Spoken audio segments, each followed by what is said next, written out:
Welcome back, everyone. Ready for another deep dive? Always. All right, well, today we're going to tackle something that, might sound a little dry at first. We're going to talk about ancient Chinese bureaucracy. Okay. But stick with us, okay? Yeah. This is way more interesting than it might seem at first glance. I promise. We're focusing specifically on the Ming and Qing dynasties. And what we really want to uncover is how local government, really worked. Yeah. Not just like the stuff in the textbooks. Right. We're going beyond those legendary imperial exams. So those exams were famously difficult, right? Yeah. Incredibly hard. But what you might not realize is that even acing those exams didn't necessarily mean you'd actually be good at the job. Definitely not. It's almost like imagine spending years and years in med school, right? Passing all the tests, top of your class. Mm-hmm. But then you get out into the real world and you have absolutely no clue how to actually treat a patient. That's a good way to put it. So that's kind of the puzzle we're going to be exploring today. Right. It's a really interesting lecture series that Mm-hmm. really delves into the nitty-gritty of Chinese history. Mm-hmm. And it really gets at the central question. If passing those exams wasn't enough, then how did these officials actually govern? How did anything get done? Well, the key is to realize that the officials themselves weren't really the ones running the day-to-day operations. Okay, so who was? The real workhorses of the system were the permanent staff, Okay. the scribes and the Yaman runners. All right, so let's break down those roles a little bit. Scribes, I'm guessing those were like the record keepers? Exactly. They were Yeah. essentially the information hub. Yeah. Everything went through them. Oh, wow. So if you think back to, earlier times, they were literally carving records into bamboo strips. Wow, with knives and things. Literally, yeah. Yeah. But as technology evolved, obviously so did their tools. But that basic function, keeping track of everything, that remained absolutely essential. Gotcha. So they were like the ultimate bureaucrats, huh? Oh yeah, they were documenting everything, keeping track of taxes, making sure that the whole bureaucratic machine was running smoothly. That's incredible. And what about the Yaman runners? What did they do? Well, they were the ones who really bridged the gap, between the theory and the practice. Okay. So you've got these officials who were, steeped in Confucian ideals and legal codes.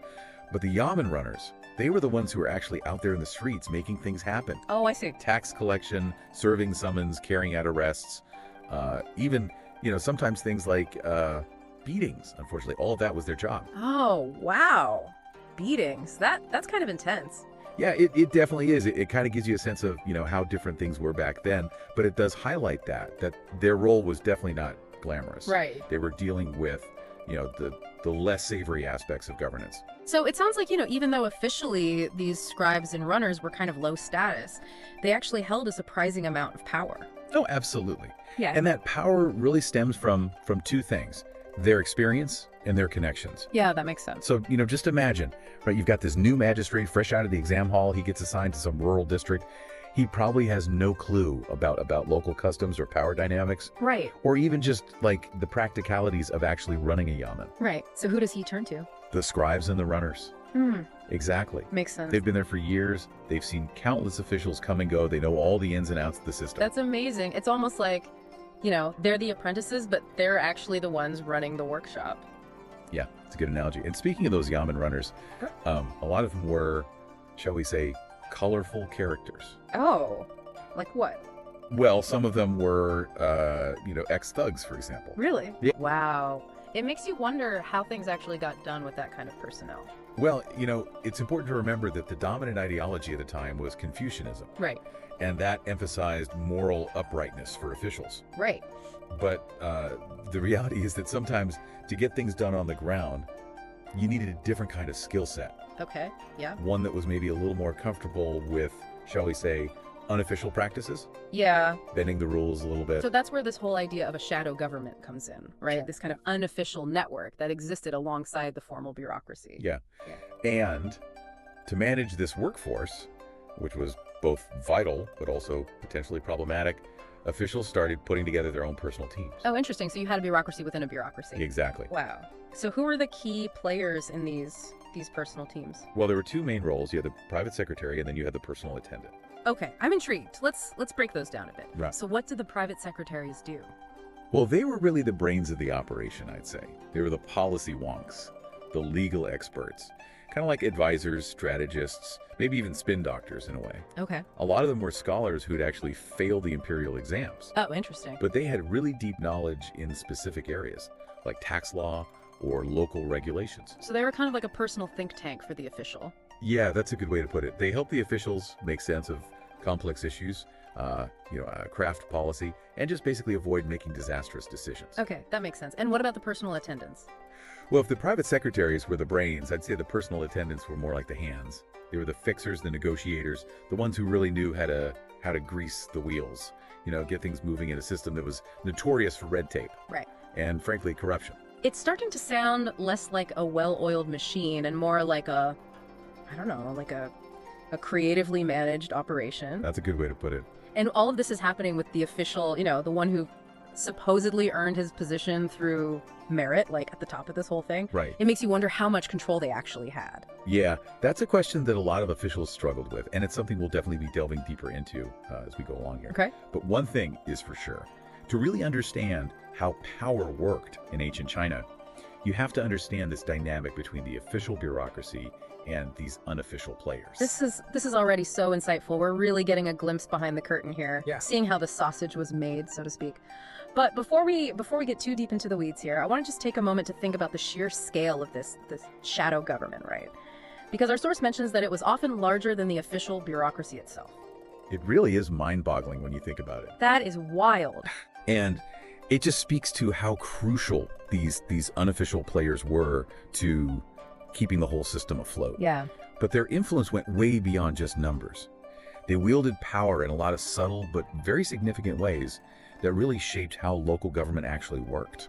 This is getting more and more interesting. I can't wait to unpack the specifics of how this all played out. Well, that's exactly where we're headed next. We're going to explore the day-to-day workings of this shadow government. Okay. How it impacted everything from, tax collection to legal proceedings, and we'll really look at a complicated relationship between the officials and the people who were, in a lot of ways, really calling the shots. So we've been talking about how important this shadow government was, right? Yeah. And how it wasn't just some minor thing. Like, it was this massive, intricate network. It basically ran the show in a lot of ways. Mm-hmm. But I'm curious, like, how did the system actually function in practice? Right. Like, can you walk us through an example, a real world example? Sure. Let's imagine like a newly appointed magistrate.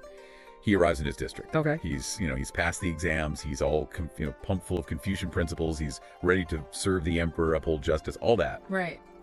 But the reality he encounters is probably going to be very different from the nice, clean world of the exam hall. Yeah, it's going to be a little jarring, right? Kind of like showing up for your first day as CEO of some big company and then finding out there's this whole, like, unofficial power structure that's been running things for years. Exactly. And back then, communication wasn't what it is today. Right. No emails, no phones, no quick trips back to the capital to ask for clarification. This magistrate is basically on his own. He's got to figure out this complex system with limited information and a lot of pressure to succeed. So what does he do? Like, does he try to assert his authority, Right. like crack down on these shadow players, impose his own vision of order? Well, that's what you might think would happen, right? But in reality, that approach almost never worked. Okay. Because you got to remember, these scribes, the runners, the personal attendants, they were embedded in the system. Right. They had the local knowledge, they had the connections, and they had the practical skills that the magistrate really needed to function effectively. So he's kind of forced to play the game, even if he doesn't like the rules? Pretty much, yeah. Yeah. I mean, take tax collection, for example. Mm-hmm. The magistrate, his success is largely judged on whether he can meet those revenue targets set by the central government. Mm-hmm. But he's also supposed to govern justly, right? He doesn't want to, overburden the local population. Right. It's a tough spot to be in. Exactly.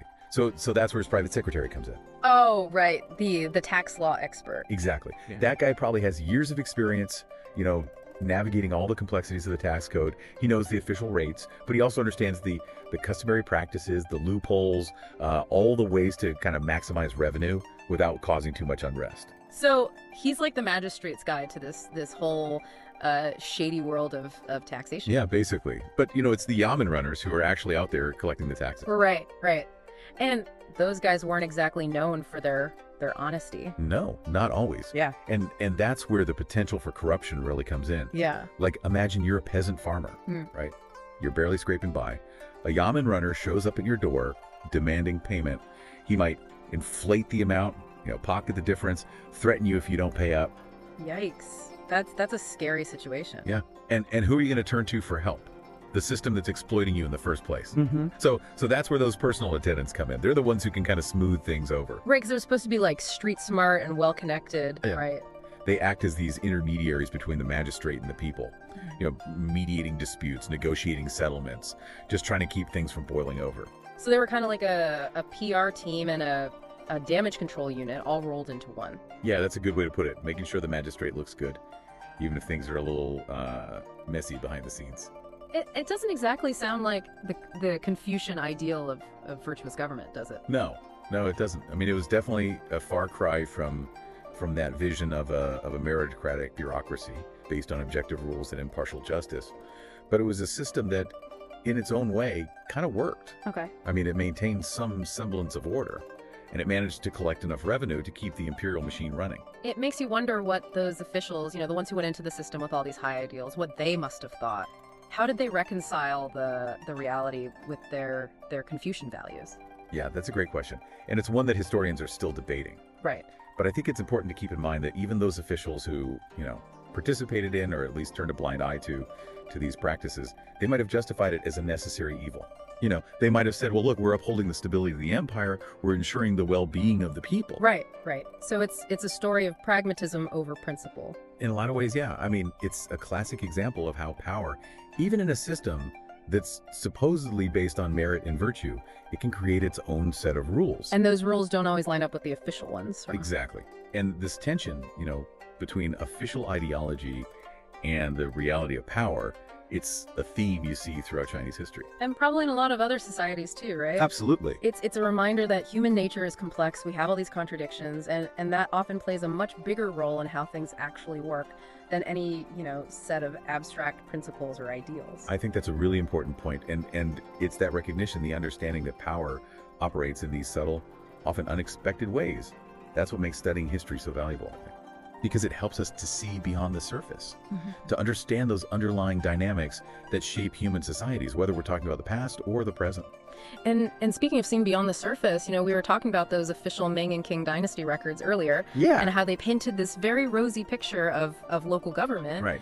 But it seems like they were maybe leaving out a few crucial details. Definitely. I mean, all those glowing reports about efficient tax collection and happy, harmonious communities. Yeah. It seems like they were glossing over a lot of the messier realities. Yeah, so it's like we have official history versus real history. It's a sanitized version versus a messy truth. You could put it that way, but I think it's more nuanced than that. Right. I mean, the official records weren't necessarily just straight up fabrications.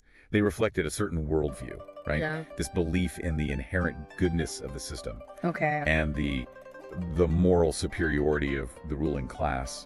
And they also served a practical purpose, Like- to legitimize the regime, to project this image of strength and unity, and to maintain that sense of order in a vast and diverse empire. So it was kind of like a don't ask, don't tell situation. As long as things were running smoothly on the surface, nobody wanted to dig too deep into the mess underneath. Pretty much, yeah. But it's those messy details, those glimpses behind the curtain that really bring history to life. Right. And that's what we're trying to do here, to uncover the human stories, the compromises, the everyday struggles that shape the course of events. It's fascinating stuff, Yeah. but it also makes you wonder, how much has really changed in the centuries since the Ming and Qing dynasties? Yeah.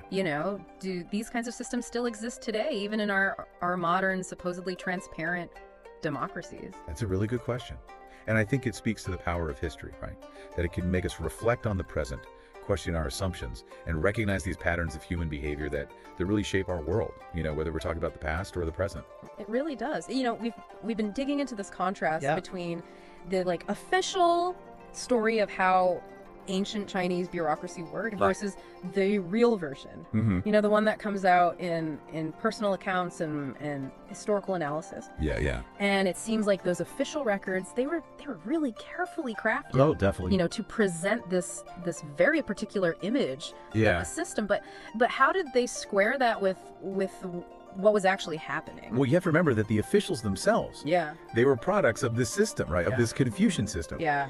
They believed in those ideals, even if they sometimes had trouble Right. reconciling those ideals with the reality of governing. So it's almost like they were trying to maintain this image, not just for the public, but maybe even for themselves. Exactly. Confucianism puts so much emphasis on moral self-cultivation. Like the ideal official, it wasn't just someone who could pass exams Right. or follow procedures. Yeah. They were supposed to like embody virtue, Yeah. to be a role model. Right. So to admit that, corruption and these shady deals were so common, Yeah. that would have been really, really unsettling for them. Yeah. Both personally and politically. But wouldn't just ignoring the problem, like, Right. wouldn't that just make it worse? Well, that's the paradox, isn't it? Yeah. I mean, on the one hand, they couldn't really openly acknowledge how bad the corruption was, Right. because that would undermine their own authority and Mhm. undermine the legitimacy of the whole system. The whole imperial structure. Exactly. Yeah. But on the other hand, they couldn't just pretend it wasn't happening. Right. Because they needed those personal attendants, the fixers. Right, to get things done. Exactly. They needed those people to keep the machine running. So it was like this balancing act, Yeah. maintaining this facade of order and virtue. Mm-hmm. While quietly relying on the system Yeah. that often went against those very principles. Exactly. And to make things even more complicated, the central government would actually launch these anti-corruption campaigns. Oh, really? Yeah. Yeah. Periodically. Interesting. And these campaigns, they served a couple of purposes, right? Okay. On the one hand, it allowed the emperor to show that he was committed to these Confucian ideals. Right. He was serious about cracking down. Yeah. But it also gave them a way to to punish officials who had maybe gotten a little too powerful or too blatant in their corruption. So it was a way of kind of like keeping everyone in check. Exactly. It was a way of reminding everyone, we know what's going on. We tolerate some flexibility, but don't push it too far. Right. We can and we will crack down. It's so interesting how even in a system that was like all about order and hierarchy. Power could still operate in these really subtle, subversive ways. Mm-hmm. Yeah. It really makes you wonder if similar things happen in modern bureaucracies. Oh, I'm sure.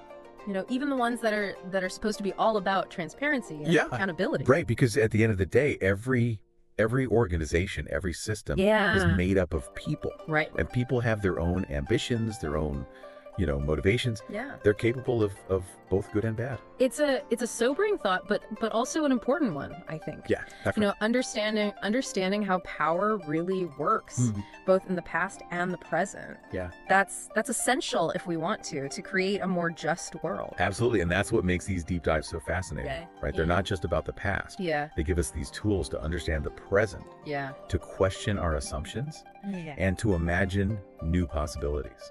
It's been a wild ride. This deep dive into ancient Chinese bureaucracy. It really has. We uncovered all these hidden complexities. We challenged these narratives that we thought we knew. Yeah. And I think we've come away with a much deeper appreciation I think so. for how relevant history still is. I agree. To our lives today. Absolutely. And who knows, maybe this deep dive has given you some ideas for your own explorations of power and influence in the modern world. So until next time, Yeah. keep questioning, keep exploring, Keep learning. and keep diving deep.